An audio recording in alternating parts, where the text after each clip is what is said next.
आप सभी को मेरा नमस्ते। आशा करती हूँ, उम्मीद करती हूँ आप सभी लोग बहुत अच्छे होंगे।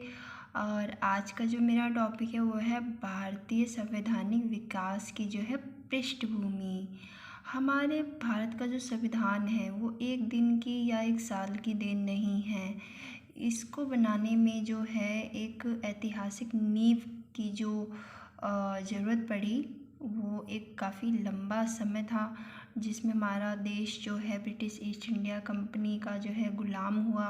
उसके बाद में धीरे धीरे अंग्रेज़ों ने जो है अपना यहाँ पे पैर पसारना शुरू किया और फिर अपने जो है नियम कानूनों को जो है भारत में लागू करना शुरू किया।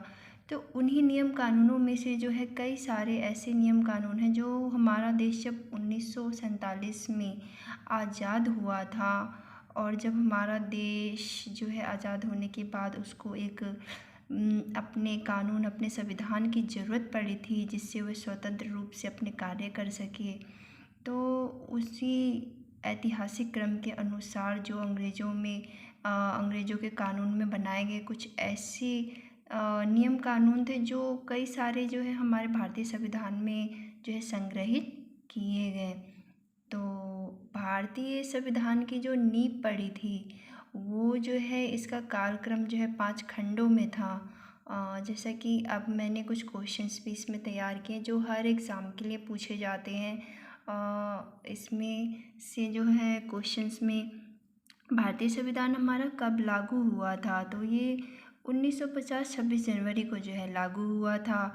और भारतीय संविधान दिवस को किस रूप में मनाया जाता है, तो गणतंत्र दिवस के रूप में जो है भारतीय संविधान को जो है मनाया जाता है इस दिन को, ये आप सभी को पता ही होगा।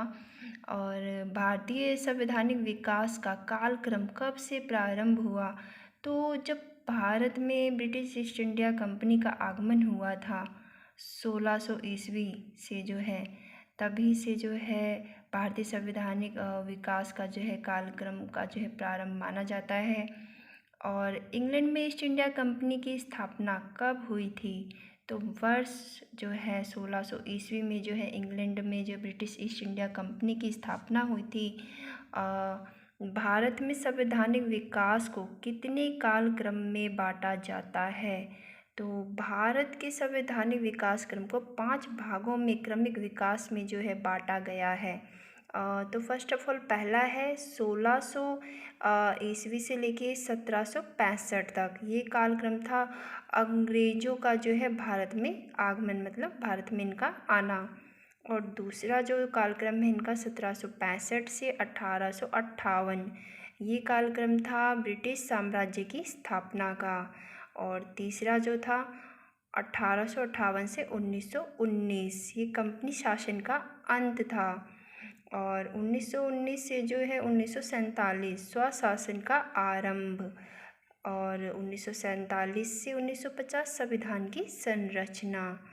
तो इन्हीं 5 कालक्रमों के हिसाब से जो है भारत की जो ऐतिहासिक घटनाएं थी, अंग्रेज़ों का जो शासन था, उनके दिए नियम कानून थे, और फिर भारत का आज़ाद होना, तो इन्हीं सब की नींव के आधार पर जो है हमारे भारतीय संविधान की जो है नींव पड़ी थी और हमें हमारा कानून प्राप्त हुआ था। ईस्ट इंडिया कंपनी की स्थापना भारत में किसके द्वारा की गई थी, तो भारत में जो ईस्ट इंडिया कंपनी की स्थापना महारानी एलिजाबेथ के द्वारा की गई थी। एक राजलेख चार्टर द्वारा जो है ये की गई थी, जिसे 1600 ईस्वी का राजलेख कहा जाता है।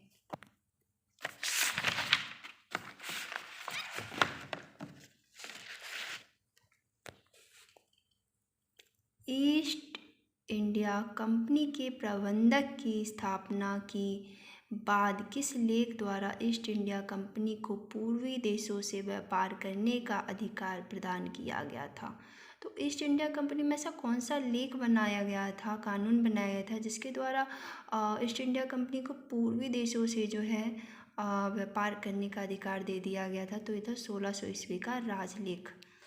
ईस्ट इंडिया कंपनी के प्रबंध की जो है समस्त शक्ति किसके पास थी, तो समस्त शक्ति जो थी ईस्ट इंडिया कंपनी के प्रबंध की थी गवर्नर, तथा इसके अलावा 24 सदस्यों की एक परिषद में भी निहित थी।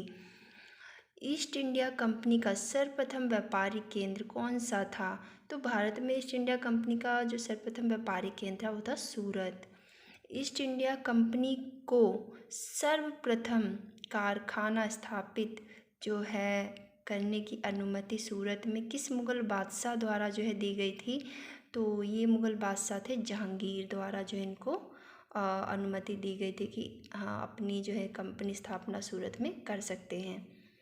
भारत के किन नगरों को जो है प्रेसिडेंसी जो है नगर कहा जाता है और क्यों कहा जाता है? प्रेसिडेंसी नगर वह नगर होते थे जिसमें जो है अंग्रेज जो है अपने व्यापारिक केंद्र जो है स्थापित करते थे, तो इनको प्रेसिडेंसी नगर के नाम से जाना जाता था।